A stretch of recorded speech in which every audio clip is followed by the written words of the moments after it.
This 5-minute solution will show you how to fix Facetime Unavailable issue on iPhone.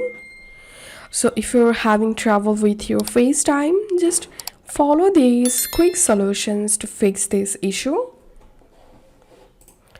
The first solution is switch your internet connection.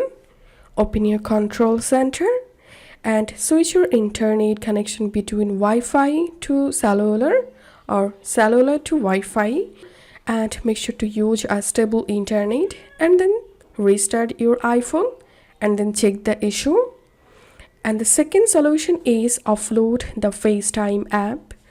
Go to settings, general, iPhone storage, search for FaceTime, offload app and reinstall it from here, and then check the issue.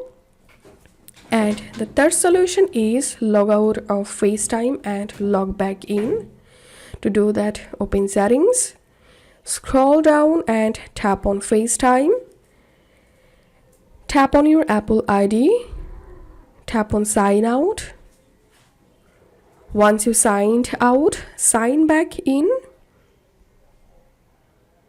and it should fix your FaceTime issues. If you find this video helpful, don't forget to subscribe 5-minute solution. See you in the next video.